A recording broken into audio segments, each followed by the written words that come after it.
Hey everyone, it's Michael GoosebumpsFan. I hope you're doing well today. I have a book review for the 11th of the Goosebumps SlappyWorld books called They Call Me the Night Howler by R.L. Stine. I did not know this was going to be a superhero book. I didn't know. And I gotta tell you, I really dug it a lot. I thought it was a really solid read for the most part. It's one of those ones that has a very solid, engaging, intriguing story.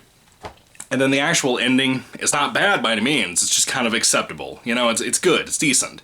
It's fitting, but I don't love it. I don't think it really hits that book where it needs to hit, you know, in the finale.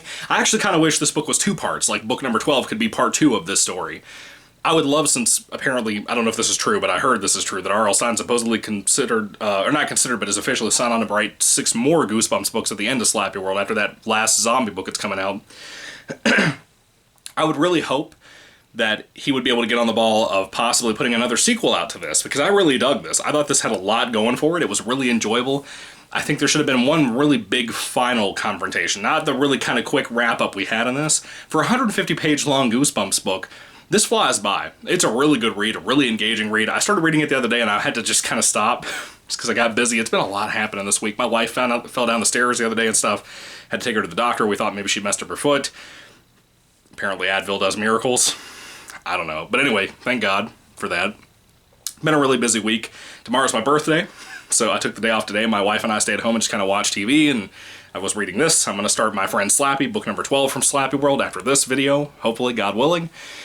And I just want to get out a lot of reading done this weekend because I just want to enjoy my life a little bit. I've been so busy since I got married. Just every single week it feels like it's something all the time.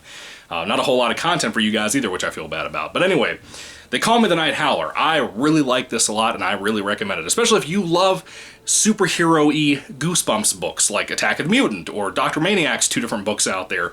I think there's some stuff that you'll really enjoy about this. There is also a big cameo in this book, not probably a little bit too much to call just a small cameo, of a particular Goosebumps supervillain that we all know and love that is pretty cool in this book. I was really impressed with that. I was glad to see this person come back.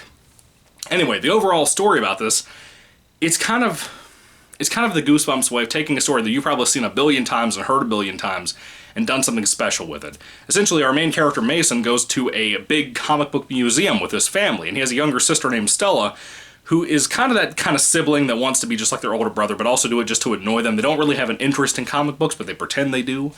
That kind of thing. That's what Stella is like. And so when they go to this museum, the main character, Mason, just kind of takes off and goes by himself, goes through some different exhibits and stuff he talks about. This museum must not be very big. I don't think it is, the way it's described in the book. But he goes off and he actually finds some of the actors dressed up as different superheroes that he loves from the comics and whatnot. Apparently in this world, there are superheroes in some places, apparently, and supervillains and all that stuff.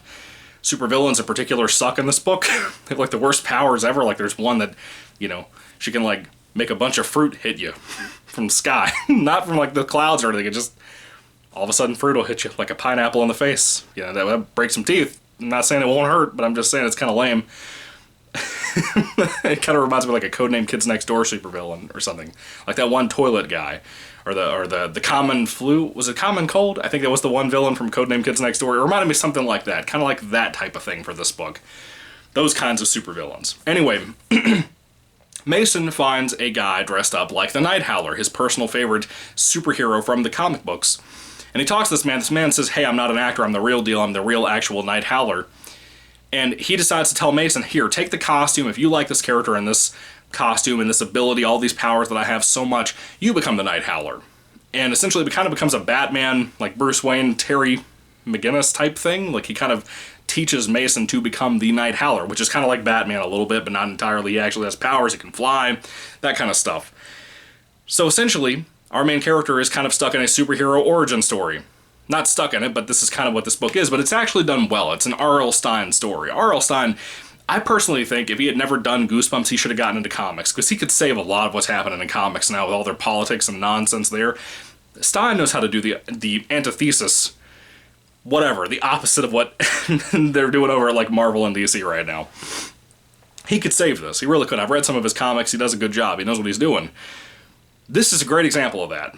This is also a great example, like I said, of a book that should have been 2 parts, in my opinion. About 150 pages per book. Kind of like back in the day in Series 2000, they did 2 parts for The Invasion of the Body Squeezers. They had a part 1 and the next book was part 2 the next month. And that's pretty cool. I think he should have done that for this. I think it would have really interested a lot more people in that way, that he had ever done that again, because they didn't do that back in the day. Now, most of this book is Mason learning the powers of the suit, because the costume itself actually has the powers and abilities that he has. It's not him, it's the costume. But if anybody finds out his identity, which he has a lot of people in his life, like his sister Stella, who's very nosy, his parents, friends, all that stuff, that are very nosy, and they could possibly find out what his identity is, that he is the Night Howler. Now, the thing with all that is that if he has his identity revealed to somebody, if they find out that he's the Night Howler somehow, he loses all of his abilities. The costume's never going to be used ever again by anybody. I like that concept. I think that concept's pretty cool. It almost has like that feel like when Green Goblin found out who Spider-Man was, and back in the old days in comics. It's pretty cool. I liked it. There's a lot of stuff like that in here that really, really works. I think it really kind of fills the story with a more of an intriguing air to it. I think it kind of has it in this area that it makes it more fun to read. It is a really fun Goosebumps book. I expected scary because of the cover. I know R.L. Stine was going everywhere talking about how proud he was of this particular book and how much he thought it was a great achievement in his career. And I get that, I do, because it's a pretty solid read. I think a lot of kids would like this. A lot of superhero fan kids would like this. I think it works pretty well. The cover itself looks like a horror book from Goosebumps. It looks like a dummy book or something, you know? So, I don't know. I don't know what I think about this. I don't know if this would be the best sell for kids. Because of, well, I mean, it would be. It's a cool cover. But still, I think a lot of people would be pissed off that they read this and it was not a superhero, or it wasn't a horror book. It's a superhero book. I'm still getting over my cold. That's why I'm sniffing and stuff. Forgive me. I'm trying to think. There was something else I wanted to talk about with this book. Oh, and there's also the kind of training of the main character, also not only learning his powers, but also having to learn how to fight crime and stuff at nighttime. He has certain abilities that I really like the shadow curtain thing he can do. That's pretty awesome. I really dig that a lot. I don't know why that's not been done in comics. I read a lot of comics. I haven't seen really anything close to that before. I don't know. I like it a lot. I think there's a lot here that's pretty enjoyable if you like Goosebumps, and especially the superhero comic book type stuff from Goosebumps. Really cool cameo, like I said, one of my favorite Goosebumps villains of all time. It's in this book. Pretty cool. Really dig that a lot. I don't really know what else to say about the book. It's a fun book. I recommend it. It's enjoyable. It's well written, put together. Cool twists and turns throughout it.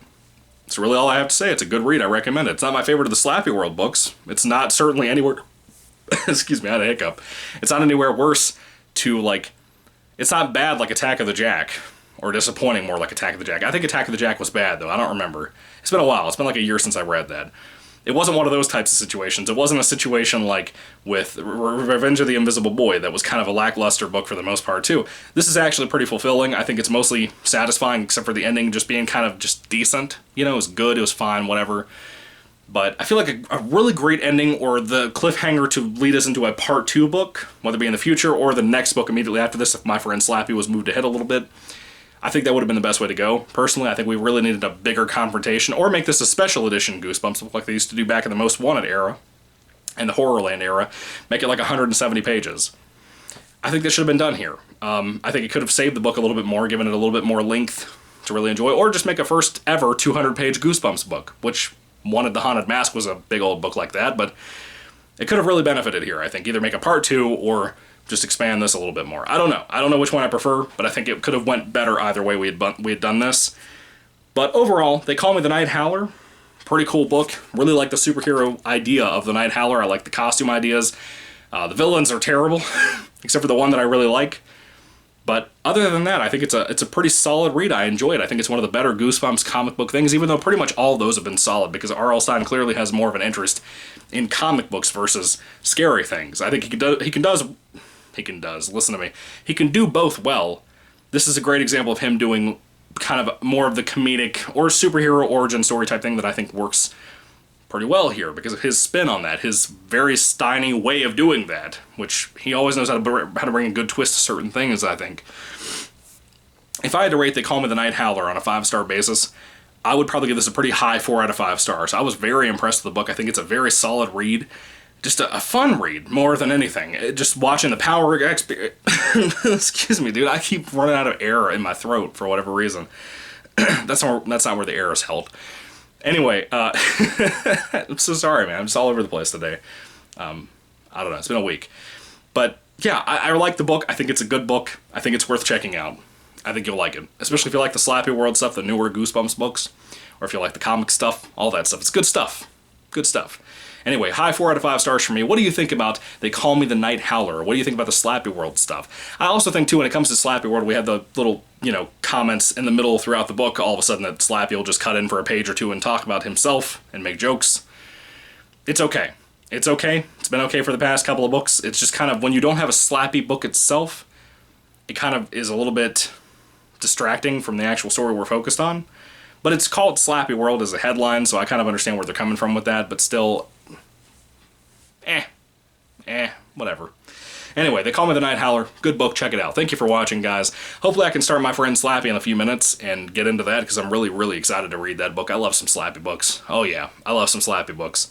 Anyway, what are your thoughts? Put them down below. Thank you for watching. 4 out of 5 stars. May the Lord Jesus Christ bless you guys today. Sorry for a rambly review as always.